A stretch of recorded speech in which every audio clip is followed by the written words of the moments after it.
Hello unicorns, I'm Tiffany, there's Angelica, and we are back with another video. Now, I thought that since it's a new year, since we're now in 2025, what better way to start the year to let you know about some new releases coming out this year for the first quarter. Now, I did post a video earlier last month about my 10 most anticipated reads. Now, those books are the books I am definitely going to read. However, these books on these lists are those that have been on my radar for January, February and March releases that I may pick up or I'm going to read sometime in this year, but they sound juicy. They sound interesting. These are the books that sound like a bit of me, okay? So without further ado, let's get into the list. So, as previously mentioned, in January, we have Breath of the Dragon, written by Shannon and Fonda. Now, when I first saw this, I didn't know what it was about. I just saw Breath of the Dragon, Shannon Lee, Bruce Lee's daughter, inspired by Bruce Lee's life, written by Fonda. Now, Fonda wrote one of my favourite series, the Green Bone Saga, so you know I'm gonna have to read it. I'm gonna have to. The universe is not gonna allow me to exist without me reading this book. But I feel like I should give you a little bit more about what this book's about. So this comes out, I believe, on the 7th of January, so that's in a week's time. And I think this is a YA fantasy, so, I'm still gonna like it. It's fine. And this is the start of a duology, so plus points for you because we're going to get another book in this series. That's fantastic. I haven't even read it yet and I'm still gassed for that second book. I don't know why. So in this book, we're following a boy's, I don't know if is it a boy or a man? I think it's a YA, probably call him a boy. So we're going to follow this boy on his journey to win an Elite Guardians tournament. And in this book, we follow his journey into becoming a warrior, where he gets caught up in politics and treachery and all that good stuff that you happen in a fantasy political drama. So, just reading that brief little introduction, it's called Breath of the Dragon. Are there going to be dragons? Are there going to be dragons in this book? I don't know.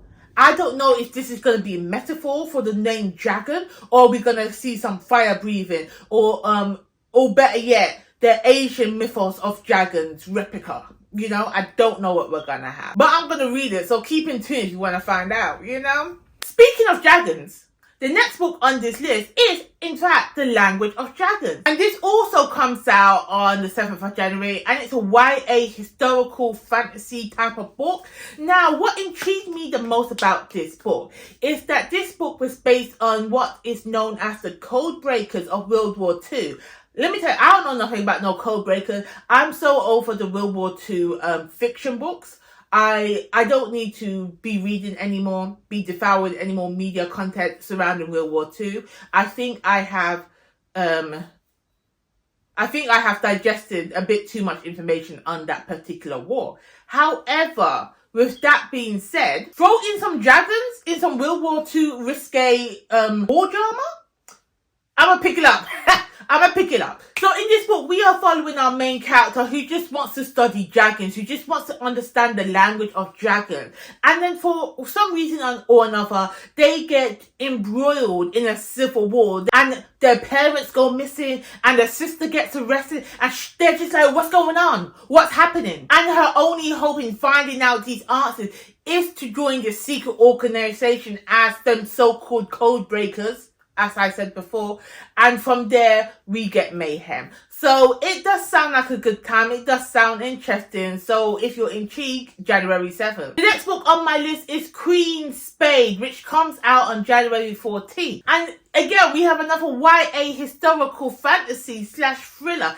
There's a lot of YA books, and considering I don't like YA books, this is surprising. But anyway, Queen Spade does sound intriguing. So this historical fantasy is loosely based on real affair, and it's set in, I believe, 1832, and it follows a 19-year-old African princess who has just been kidnapped, and she desperately wants to find Fed and kill her godmother. Is it a godmother or a grandmother? I think it's a godmother. But guess who the godmother is? Guess who it is? None other than Queen Victoria. Oh! It sounds good. It sounds juicy. Exactly. How's an African princess godmother, goddaughter to Queen Victoria? That's what I want to know. And then throughout, because it's Queen Victoria, because she's in that type of society, obviously we're going to have some court intrigue. We're going to have some political espionage. Was that the word for spying? I think so. But yeah, so Queen Spade, it sounds fun. It sounds interesting. January 14th, baby. Oh, and that's not where we stop. We don't stop because there's another one on January 14th. None other than LIGHTFALL by ED CROCKER. Believe that was his name. Anywho, this one is another fantasy book. Now, what intrigued me about this book, okay, is that this is like a paranormal fantasy because we've got werewolves, we've got vampires, we've got sorcerers. But you know what we don't have in this book? Humans. No humans. You know, there is no mundane. There are no mortals. There are no ungifted people in this book. And it has me wondering, who are these? What are these vampires going to drink from? Who are they going to drink from? Because they're the enemies of the werewolves, so maybe it's the werewolf. And then again, the werewolves, who are they turning? Are we just being born into the pact? I mean, it's throwing a loop for what I come to understand about the supernatural mythology. And don't get me started on the sorcerers. Because all I know, sorcerers, ritually, they use humans as test subjects for blood ritual. I'm intrigued. I want to know what happens in this book. And the fact that there's no humans, it's just like, who am I going to be then? Am I going to be a vampire? Am I going to be a werewolf? Am I going to be the queen who lords above them? I don't know. We're going to read and find out. Again, January 14th, we have none other of Death of the Author. And I honestly don't know what this book is categorized as. Is it a science fiction? Is it a literary fiction? Let me tell you why there is this confusion within me. Because what this book is, it is a literary fiction book, okay? We're following this author, I believe her name begins with a Z. But I can't remember it. But we're following this author and she is writing a book. And the book she is writing is a science fiction book. So we have a book within a book. So when I say it's both literary fiction and science fiction, that's where it goes. And when it is the literary fiction side, it's because this author, we're going to call her Said for now. I don't know the full name. I forgot it. But her life is falling apart. She lost her job. She's a loner at some type of wedding. I think that's what happened. And then one night in her hotel room, in her woe is me moment, she said, you know what? Let me try and write a science fiction book. And then we jump into the book that she's writing in science fiction. And we've got androids. We've got AI. Do we have aliens? I think we have all the AAAs. I'm not sure. But it sounds intriguing, doesn't it? Doesn't it? January 14th, baby. That's when it comes out. January has not stopped giving because the next book, we have book 2 in The Guardian of God Duology, and that is At the Fount of Curation. Now, I read the first, these are short fantasy books, so I'm so happy at the rapid release that we're getting because the first book, I believe, came out either in September, August, I don't know, the latter half of last year, and that was In the Shadow of the Fall. Short, sweet, fantastic, packs a punch, had everything in it. Now we have the Fount of Curation. To conclude this duology, I'm excited for it. Oh, and if you don't know what this duology is about, Yoruba mythology. That's all you need to know. Because it's short, I don't want to give you no information. It's Yoruba mythology about them gods. Fantastic, okay? And the last book I have on my list for January is none other by Good Dirt. Now, what's her name? Charmaine Wilkerson, I believe. I'm not sure. But she wrote Black Cake, which I absolutely adore. Black Cake, the book was superb. Black Cake, the TV adaptation was amazing. So now we have Good Dirt. And this comes out the 28th of January. And we have another multi-generational family drama. And this spans across where Black Cake went from Jamaica to the UK to the US of A. I believe we are going from the US of A to France. I believe that's where we're going across the continent. And we are following an affluent black family who had a murder in their family. And everyone's just like, who killed who? Who killed this boy? Ain't no one trying to solve this murder because they're black and they're living in a white neighborhood in the US of A. So when our main character goes to France, she starts learning more about her family, more about who killed this person. Anyway, that's all I read about it. I don't want to know too much going in. It's from Charmaine. She did amazing with Black Gate. I have no doubt that she is going to bring it back with good dirt. Okay? So let's move on to February. Now, I have mentioned this again in my anticipated read. Our first book on this list is none other than The Love Lyric. And this is by Kristina. Now, this is the third installment, and I think it might be the final installment of, I don't know what the series is called. Is it the Green Sisters? I'm not sure. But it's the neighbor favor, and then the partner plot, and now we have the love lyric, the last sister. Now, the neighbor favor is always going to be my favourite one. The neighbor favor did something, spoke to my inner child in me, spoke to my heart. But the love lyric now, I didn't mention when it's coming out, the 4th of February, it's a romance, if you couldn't really tell. But the love lyric now is about R&B, an R&B star, and a corporate executive. You know, and I'm thinking, oh, you know them R&B singers, they know everything about love, the way they sing it and they touch in your soul. I'm excited for it. I love it. And I find when we have books like this where we're following the siblings of the books, it's either I usually like the third book in the series because I've already picked out my favorite sister. The next one we have is Nnedi Little Things. Now, this is a YA mystery thriller. Now, again, why YA again? Because I am currently reading A Good Girl's Guide to Murder. That's a YA mystery type of suspense thriller. I'm enjoying it so far. And I also read The Upper World. And this is a sci-fi YA kind of mystery. And I like trying to solve that mystery why in the science fiction type of setting in the upper world. So now we get to Nnedi Little Thing. This is a speculative, I'm gonna put the word on the screen, I can't say it. Speculative. This is speculative fiction. And speculative means, and that literally means science fiction and fantasy, mystery, the arcane, baby. The arcane mystery thriller. God damn it, why is this book so hard? But anyway, we are following a black teen with We are following a black teen with premonition-like powers who must solve the disappearance of her friend before the same happens to her. So, I don't know, I'm intrigued. I like premonitions because if you ain't never watched Charmed, I don't know what's happened to you. Why haven't you watched Charmed? But Charmed, I was a Phoebe. Not only am I the youngest out of 3 sisters, I can see into the future. I mean, honestly, I am magical. So, what else do you need to know? Anywho, moving on with the list. Also, on the 4th of February, we have a JUNIE. And this is, again, a historical fiction fantasy. I'm just going to call it a historical fantasy. We are following a girl who has awakened to find her sister's ghost haunting her. And this is all set around a civil war. Now, it is in New Orleans. So civil war is some type of American civil war. I don't know. America has so many civil wars. I don't know which one it is. Your sister's haunting you. I think that's interesting. And New Orleans? Oh, do I not need to go visit New Orleans? Oh, okay. So yeah, I'm intrigued. I'm going to read it. I'm going to find out more about this book. On the 18th of February, we have something different. We have a fantasy anthology called Magic in Melanin. Now, this was put together by none other than the Melanin Library. I will leave their channel link below. And this is a collection of short stories, because it's an anthology, written by black authors within the fantasy sphere. So I have got an art review copy of this. So I am, again, going to read this after I finish my murder mystery. I need to find out. I want to taste test these authors' writing. If I like any book, any story in this collection, then I will have new authors to add to my must-read list. You know what I mean?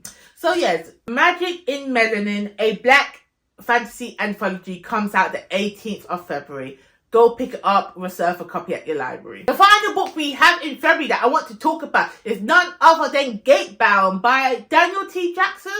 Now, if you can't see, I have Illborn, the first book, and Adieu Sin. Now, I read Illbound when it came out. Illbound was a fantastic start to a series. Not only does it have one of the best prologues I have ever read, the way that it's a multi-POV story following 4 characters in a fantasy world rife with religious chaos, okay? And the way the stories intertwine, the way the mysteries, like what's gonna happen, who's this prophecy is about, it was fantastic. I loved Illborn. I haven't read Admiral Sin yet. I don't like having to wait for books, you know, I'm a binge reader. So I was waiting for the series to finish before I continue on. No, I'm not gonna do that. I'm not gonna do that. I'm just gonna read, I'm gonna read Illborn again.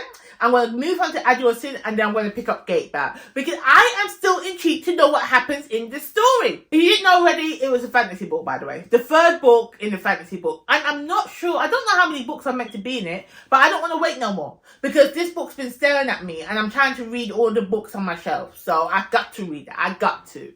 Right. We move on to March. And in March, our first book I have to discuss is OATHBOUND by Tracey DEON. Now, this book is coming out on March 4th. Let me tell you something about this series. Do I love this series? No. Okay, I don't hate it.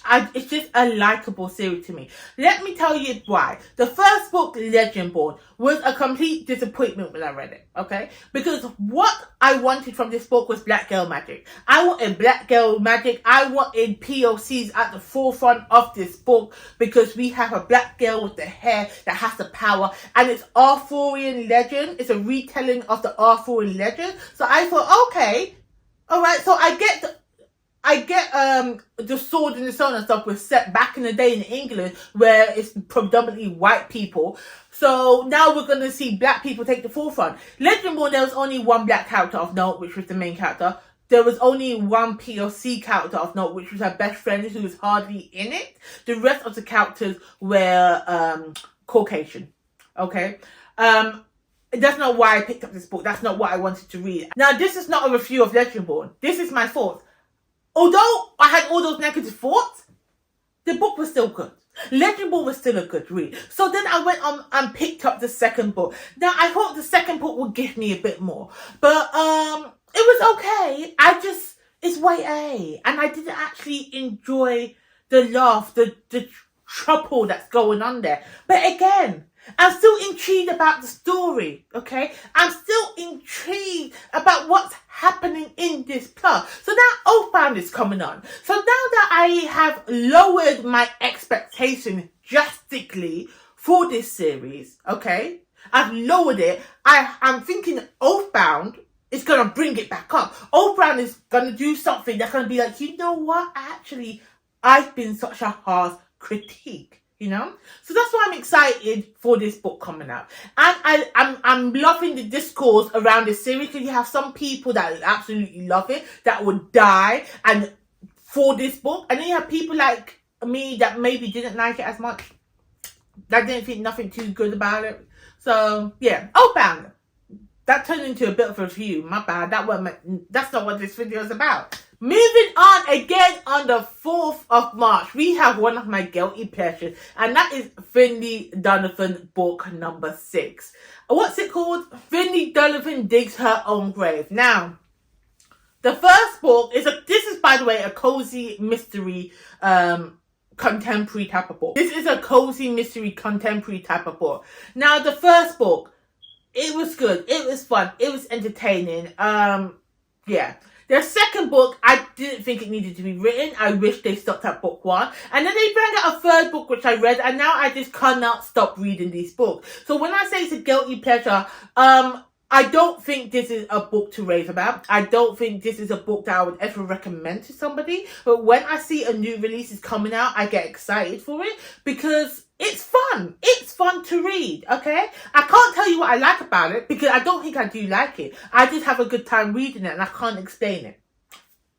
This is one of those books that I like to read. You know when you just want to read something and you don't know what you want to read. You don't know if you're in the mood for a fantasy or a romance or a thriller. You just want something quick and easy where you're not using much brain power. This is that book. This is that book. And it's my guilty pleasure. I'm not ashamed to say it, okay? The next book I have on this list is The Love Simulation. Now, I don't know if this is connected to the book that came out last year called The Kiss Countdown. I know it's the same author. I don't know if we're following people that we met in that book. But again, this book sounds interesting. Again, these are one of my guilty pleasures where these romance are just a bit fluffy and it's just something to read in between my big, thick and heavy fantasy books that I read. Now, in this book, we are following, I believe, a vice principal, a school teacher, and a science teacher. So we're getting a bit of drama in the school, baby. We're getting a bit of sauciness in the teacher's classroom, you know? You know, you're going to be a teacher's pet? I'm a dickhead. Stop it. But yeah, it doesn't sound interesting, no. But I enjoy a bit of fluff sometimes. Next book I have for March on the 11th. I don't know how to say this name. It is Malinali. Malinali.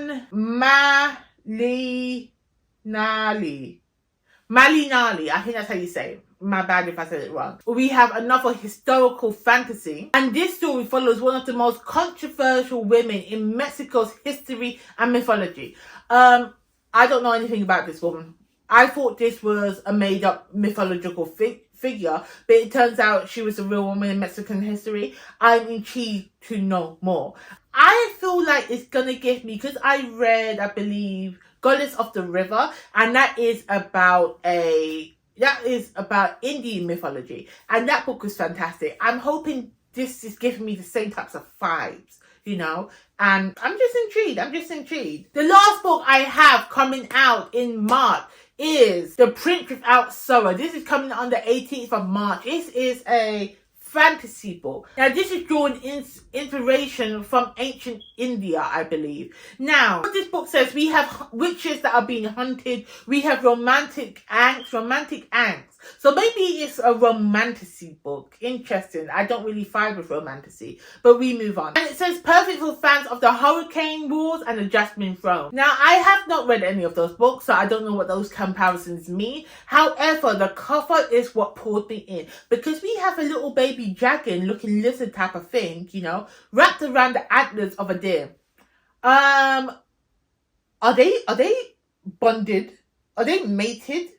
This is where the angst is coming in? I don't know. But the cover is pulling me in. I need to know what's going on here. What's going on? Yeah. And because it's based around Indian mythology, I believe, that again, it's another point of view, it's another type of mythos that I want to get into. So The Prince Without Sorrow, 18th of March. So those are all the books coming out in the first quarter of 2025. These are the books that I am most excited to read. These are the books that I'm probably going to put the hold on in the library first of all. Let me know if any of these books are appealing to you, or what books you are most excited about for the first quarter of this year. Okay? Thank you guys so much for tuning in, and I'll be back with another video soon.